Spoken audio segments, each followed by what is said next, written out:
بسم اللہ الرحمن الرحیم ناظرین السلام علیکم۔ امپروو یور لینگویج نامی اس چینل پر سلسلہ اخبار عربی ویڈیو نمبر 26 کے ہمراہ ہم حاضر ہیں۔ ہمارے سامنے یہ ایک اخباری تحریر ہے جو کہ اس سے قبل بھی ہم پڑھ چکے ہیں، اور آئیے آج کی اس ملاقات میں اسے مزید آگے بڑھایا جائے۔ خبر یہ ہے کہ استئصال کتلۃ شعر من معدۃ فتاۃ بسبب اضطراب نادر، ایک لڑکی کے معدے میں نادر قسم کی بے چینی کی وجہ سے بالوں کا گولا نکالا گیا۔ A hair ball was removed from a girl's stomach due to a rare disorder۔ یعنی جیسا کہ اس سے قبل ہم پڑھ چکے ہیں، استئصال کے معنی سرجری کر کے، آپریشن کر کے انسانی جسم میں سے کسی حصے کو نکال دینا، بالکل ریموو کر دینا۔ کتلہ کہا جاتا ہے کہ اگر چھوٹے چھوٹے ذرات مل کر کوئی ایک جگہ اگر وہ جمع ہو جائیں، کسی گولے کی شکل یا گچھے کی شکل اختیار کر لیں، تو ایسی چیز کو کتلہ کہا جاتا ہے۔ شعر یعنی بال، اور اس سے قبل بھی ہم نے یہ تذکرہ کیا تھا کہ اگر شعر ہوگا تو وہ جو شعر و شاعری ہوا کرتی ہے وہ شعر ہے، لیکن یہ شعر ہے شین کے اوپر زبر کے ساتھ، یعنی بال۔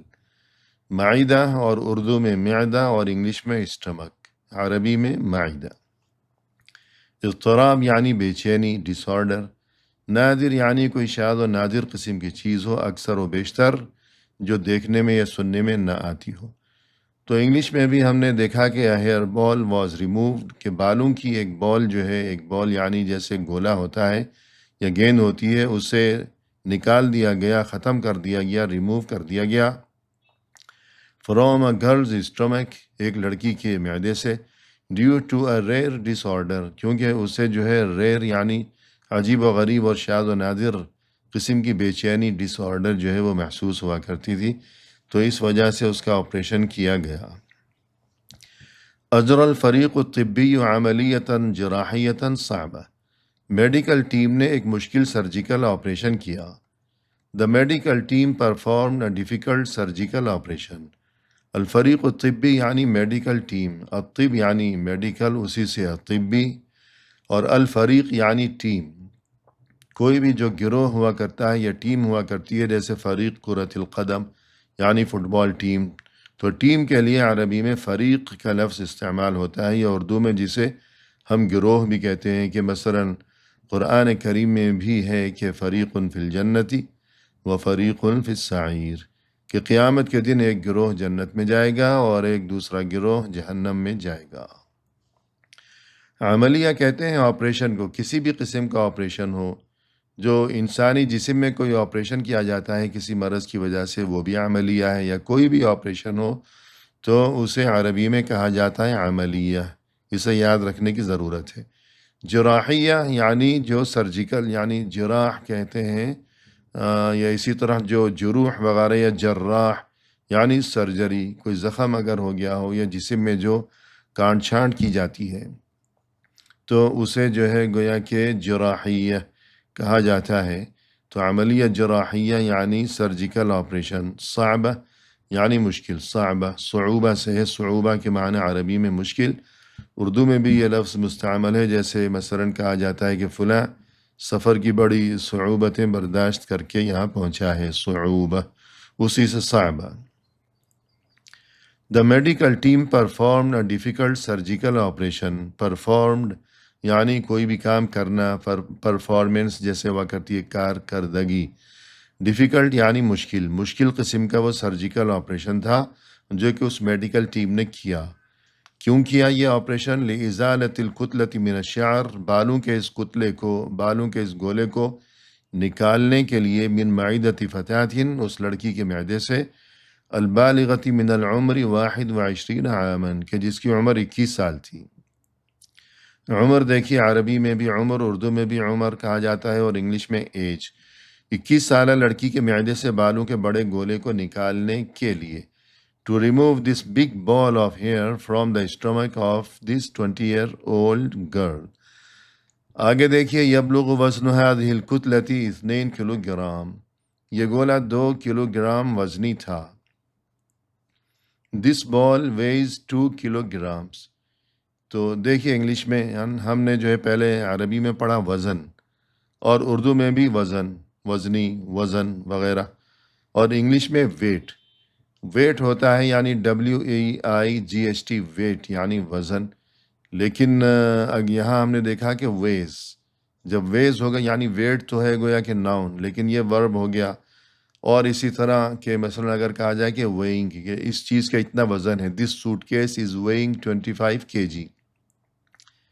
کہ مثلا فرض کیجیے کہ ایئرپورٹ پہ آپ گئے اور وہاں جو کوئی اسٹاف تھا کاؤنٹر پر، انہوں نے آپ کو کہا کہ why you brought with you excess baggage, تو آپ کہیں گے no it is not excess baggage, I am having only this suitcase weighing 25 kg according to your rules. تو تب وہاں یہ ویئنگ بن جائے گا، اور یہاں ویز بن گیا، لیکن اصل میں یہ ہے جو اس کا ناؤن ہے ویٹ یعنی وزن. كانت هذه الفتاة تعاني من مرض أكل الشعر منذ 16 عاما. یہ نوعمر لڑکی 16 سال سے بال کھانے کے مرض میں مبتلا تھی. This girl was suffering from hair eating disorder for 16 years. یہاں دیکھیے فتح یعنی وہی نوجوان لڑکی، اور یہ کہ گرل.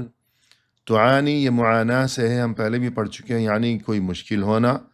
اور انگلش میں دیکھیے سفرنگ. اردو میں اور عربی میں سفر کے الگ معنی ہوتے ہیں، جو ٹریول ہوتا ہے، سفر ہوتا ہے. لیکن انگلش میں سفر کہا جاتا ہے کوئی تکلیف، کسی تکلیف کا سامنا کرنا. مثلا یہ کہ the boy is suffering from stomach pain, boy is suffering from headache, this girl is suffering from backache, toothache وغیرہ وغیرہ. تو انگلش میں سفر کے معنی تکلیف میں مبتلا ہونا، اور یہاں عربی میں دیکھیے مرض، اور اردو میں بھی مرض، اور اردو میں بیماری بھی کہتے ہیں، فارسی میں بھی بیماری بھی کہتے ہیں، اور انگلش میں کیا کہتے ہیں اس کو، یہ ڈس آرڈر کا لفظ یہاں استعمال کیا انہوں نے، ویسے النس کہا جاتا ہے، سکنس بھی کہا جاتا ہے. 16 سالوں سے 16 عامن. The girl was suffering from hair eating disorder for 16 years. تو دیکھیے for 16 years کے 16 سالوں سے. اب وہ 16 سالوں کی ابتدا کب ہوئی تھی؟ چونکہ اس کی ابتدا معلوم نہیں ہے کہ کب 16 سال، وہ کون سے سن میں ابتدا ہوئی تھی، کس زمانے میں، تو اس لیے فور کا لفظ آیا ہے. لیکن اگر ابتدا معلوم ہوتی، متعین ہوتی، مثلا یہ کہ ابھی 2025 چل رہا ہے کہ 2025، تو 16 سال پہلے کیا ہوگا، 2009 ہوگا.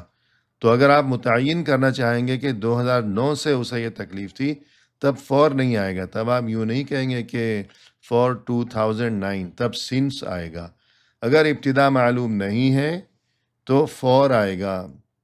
مثلا آپ یوں کہیں کہ I am living in this house for 20 years, کہ میں اس گھر میں 20 سالوں سے رہائش پذیر ہوں.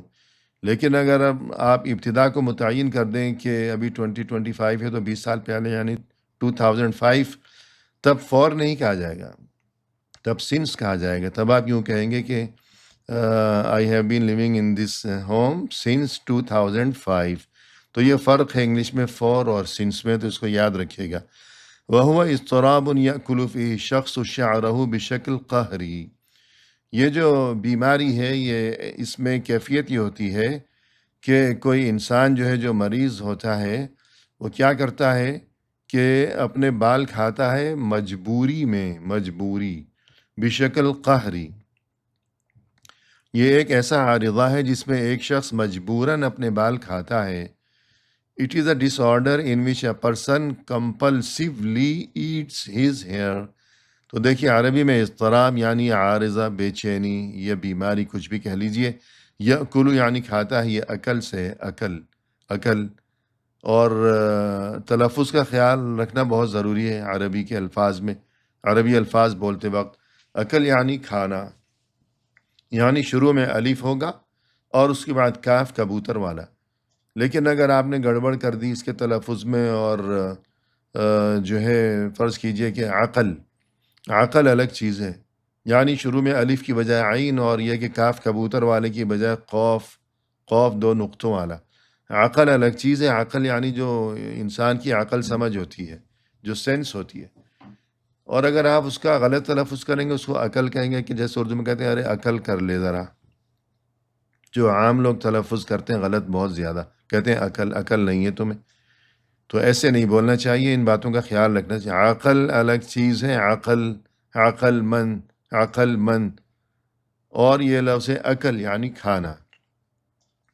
تو اس بیماری میں یہ ہوتا ہے، یعنی جو اس میں سمٹمز ہوا کرتی ہیں وہ یہ کہ انسان جو ہے وہ اپنے بال کھاتا ہے بشکل قہری، مجبوراً، یعنی وہ اسے کھانے ہی پڑتے ہیں، اسے پتہ ہی نہیں چلتا۔ تو قہری یعنی مجبوراً، یہ قہر سے ہے کہ اردو میں جیسے کہتے ہیں کہ قہر ڈھا دیا، یعنی کسی پر کوئی یوں مسلط ہو گیا کہ اسے بالکل بے بس اور لاچار کر کے چھوڑ دیا، مجبور کر کے چھوڑا۔ بلکہ جو اللہ کے اسماء حسنی ہیں، اللہ کے صفات کی نام ہیں، ان میں القہار بھی ہے، القہار، یعنی بہت زیادہ طاقت والا، بہت زیادہ غالب، کہ دنیا میں جو کچھ بھی ہے کائنات میں، زمین و آسمان میں، وہ ہر چیز ایسی ہے کہ وہ گویا کہ اللہ کے قبضہ قدرت میں ہے۔ تو یہ جو مریض ہے تو اس کی کیفیت یہ ہوتی ہے کہ یہ اپنے بال کھاتا ہے بشکل قہری، کہ زبردستی، مجبوراً، کہ اسے کوئی چارہ ہی نہیں ہے، اس کے بس میں نہیں ہے کہ وہ اس حرکت سے باز رہے۔ It is a disorder in which a person compulsively eats his hair compulsively، یعنی زبردستی، مجبوراً، جیسے کمپلسری کہتے ہیں، یہ کمپلجن یعنی مجبوراً۔ تو کمپلسری، جیسے آپ امتحان دینا چاہتے ہیں، کوئی ایگزام دینا چاہتے ہیں، تو آپ پوچھتے ہیں کہ میں کون کون سے سبجیکٹ لوں، پھر آپ سوچتے ہیں کہ دس سبجیکٹ از کمپلسری اور آپشنل، کہ یہ جو سبجیکٹ ہے یہ کمپلسری ہے یا آپشنل ہے، یعنی یہ کمپلسری ہے یعنی ضروری ہے، یا آپشنل ہے یعنی اختیاری ہے۔ اور اگر عربی میں کہیں تو هذه المادہ اختیاریہ ام الزامیہ، اختیاریہ مادہ، پہلے تو یہ کہ مادہ عربی میں کہتے ہیں سبجیکٹ کو، اردو میں مضمون، کہ یہ مضمون جو ہے یہ لازمی ہے یا اختیاری ہے، تو عربی میں مادہ، انگلش میں سبجیکٹ۔ اور یہ کہ هذه المادہ اختیاریہ، یعنی یہ جو سبجیکٹ ہے یہ آپشنل ہے، اختیاری ہے، ام الزامیہ یا اجباریہ، اجباریہ بھی کہہ سکتے ہیں، الزامیہ بھی کہہ سکتے ہیں، یعنی ضروری ہے، اجباری ہے، کمپلسری ہے۔ تو اسی سے ہی کمپلسیولی، کہ جو مریض ہے وہ مجبوراً اپنے بال کھاتا ہے کہ اسے پتہ ہی نہیں چلتا، وہ مجبور ہے، وہ لاچار ہے بیچارہ، اس کے اختیار میں نہیں ہے۔ وَتَرْتَبِطُ هَذِهِ الْمُشْكِلَةُ بِمَرَضِ نَتْفِ الشَّعْرِ، اور یہ جو مشکل ہے، یہ جو ڈس آرڈر ہے، یہ اصل میں جڑی ہوئی ہے، مرتبط ہے۔ ارتباط کے معنی ہوتے ہیں کسی چیز کا جڑنا کسی کے ساتھ، جیسے اردو میں بھی کہتے ہیں کہ اس بات کا اس بات سے کیا ربط ہے، یعنی کیا جوڑ ہے۔ اور یہ کہ رابطہ، رابطہ بھی اردو میں لفظ مستعمل ہے، یعنی جوڑنا، کہ میرا آپ سے کل رابطہ ہوگا، یا رابطہ نمبر یہ ہے، یعنی آپس میں جو کمیونیکیشن ہے، جو آپس میں جو جڑنے کا، مل بیٹھنے کا طریقہ ہوگا، وہ کیا ہوگا، وہ اسے جیسے اردو میں رابطہ کہتے ہیں تو عربی میں بھی رابطہ بھی ہے، اور اسی سے ہے ارتباط، یعنی ملنا، اسی سے ترتبط، یعنی یہ جو مشکل ہے یہ جڑی ہوئی ہے، ملی ہوئی ہے ایک اور بیماری سے۔ وہ کیا بیماری ہے، وہ کیا مرض ہے؟ نتف الشعر، بالوں کو اکھاڑنا۔ نتف کے معنی ہوتے ہیں بال اکھاڑنا۔ ایک ہوتا ہے حلق، ایک ہوتا ہے قصر، اور اس کو قص بھی کہتے ہیں، قص، قاف صاد قص، اور یہ کہ قصر، قاف صاد را، تو اس کے معنی ہوتے ہیں بال تراشنا، کتروانا۔ قصر، بالوں کو قصر کرنا، جیسے حاجی جو ہیں حج میں یا عمرے میں اپنے بال جو ہیں وہ کترواتے ہیں، بالوں کو ترشوانا یا کتروانا، اس کے لیے قصر کا لفظ استعمال ہوتا ہے۔ اور ایک لفظ ہے حلق، یعنی مونڈنا، محلقین و مقصرین قرآن کریم میں۔ لیکن ایک لفظ ہے نتف، یعنی بال اکھاڑنا۔ اور وہ جو خصال الفطرہ ہیں، سبھی جانتے ہیں کہ جس کی تعلیم دی گئی ہے دین اسلام میں، کہ 5 چیزیں جو کہ ضروری ہیں ہر مسلمان کے لیے، تو اس میں حلق العانہ، یعنی بالوں کو مونڈنا، جہاں مونڈنا جس جگہ کے بال، تو حلق کا لفظ استعمال کیا گیا، حا لام قاف۔ لیکن نتف الابط، یعنی جہاں سے بالوں کو اکھاڑنا ہے، تو وہاں حلق کا لفظ استعمال نہیں کیا گیا، بلکہ نتف کا لفظ استعمال کیا گیا ہے۔ تو نتف کے معنی ہے عربی میں، یاد رکھیے گا، بالوں کو اکھاڑنا۔ یعنی جو کوئی اس قسم کا مریض ہے، تو اگر وہ سوچے کہ میں کیا بال اکھاڑتا رہوں، تو چلو ایک کینچی لوں، کاٹ کے اور منہ میں ڈال لوں، یا ایک بلیڈ لوں اور بال مونڈ کر جو ہے منہ میں رکھ لوں سہولت رہے گی، تو ایسی بات نہیں ہے، بلکہ وہ مجبور ہے اس بات پر کہ نتف کرے، نتف یعنی بالوں کو اکھیڑتا ہی رہے، سارا دن بیٹھ کے بال اپنے وہ اکھاڑتا رہتا ہے اور کھاتا رہتا ہے، تو یہ نفسیاتی بیماری ہے۔ یہ مسئلہ بال اکھاڑنے کی بیماری سے منسلک ہے۔ انگلش میں دیکھیے this problem associated with hair pulling disease, کہ یہ پرابلم جو ہے، یہ جو مشکل جو ہے، عربی میں ہم نے پڑھا المشکلہ، تو یہ جو پرابلم ہے یہ ایسوسیٹڈ، یہ جڑی ہوئی ہے، ترتبط، عربی میں مرتبط، ارتباط، انگلش میں ایسوسیٹڈ یعنی جڑی ہوئی ہے، منسلک ہے، ود ہیئر پولنگ ڈیزیز، کہ بالوں کو اکھیڑنے کی جو بیماری ہے اس کے ساتھ یہ جڑی ہوئی ہے۔ ہیئر پولنگ، ہیئر یعنی بال، پولنگ یعنی کھینچنا، نوچنا، اردو میں نوچنا، اور انگلش میں پولنگ کا لفظ، پولنگ، پولنگ پل اصل میں کہتے ہیں کسی چیز کو کھینچنے کو، جیسے پش اور پل۔ اگر آپ گئے کسی جگہ اور وہاں جو انٹرنس پہ جو گیٹ ہے، فرض کیجئے شیشے کا بڑا گیٹ ہے، تو اب آپ سوچتے ہیں کہ میں اس کو دھکا لگاؤں تو یہ کھلے گا، یا میں اسے کھینچوں تو یہ کھلے گا، کیا کروں؟ تو انگلش میں وہاں لکھا ہوگا پل، یا لکھا ہوگا پش۔ پل لکھا ہوا یعنی کھینچیے، یعنی اس کا مطلب یہ ہوا کہ آپ اسے اپنی طرف کھینچیں گے تو یہ کھلے گا۔ پش لکھا ہوا ہے تو اس کا مطلب یہ کہ آپ اسے آگے کو دھکا دیں گے تو کھلے گا۔ اور عربی میں یا تو لکھا ہوگا کہ ادفع، ادفع دفع کرنا، جیسے اردو میں بھی کہتے ہیں دفع کرو یعنی دھکا لگا دو، ادفع لکھا ہوا ہے تو یعنی پش، یعنی آپ اس کو آگے کو دھکا لگائیں گے تو کھلے گا۔ اور اگر اسحب لکھا ہوگا، اسحب، اس کا مطلب ہوگا کہ پل یعنی اپنی طرف کھینچیں گے تو کھلے گا۔ اسحب یہ سحب سے ہے، سحب، سحب کے معنی ہوتے ہیں عربی میں کھینچنا، کسی چیز کو کھینچ لینا۔ اسحب لکھا ہوا ہے دروازے پر تو یاد رکھیے کسی عرب ملک میں اگر آپ گئے، دروازے پر لکھا ہوا ہے اسحب، تو اس کا مطلب یہ ہے کہ پل، اپنی طرف کھینچیے دروازے کو، نہ یہ کہ دھکا لگائیے۔ اور اگر لکھا ہوا ادفع تو اس کا مطلب یہ ہے کہ پش، آپ اس کو پش کیجئے، اس کو دھکا لگائیے۔ تو صحب کے معنی کھینچنا، دفع کے معنی دھکا لگانا، صحب۔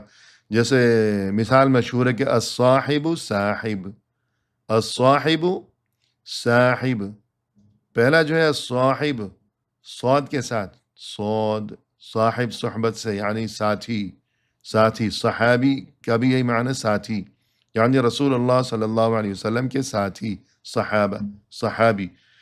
تو جو کوئی صاحب ہوتا ہے یعنی انسان کا جو کوئی ساتھی ہوتا ہے وہ صاحب ہوتا ہے، سین کے ساتھ صاحب، صاحب جو ہے صاد والا وہ صاحب بھی ہوتا ہے، یعنی وہ کھینچ لے جاتا ہے۔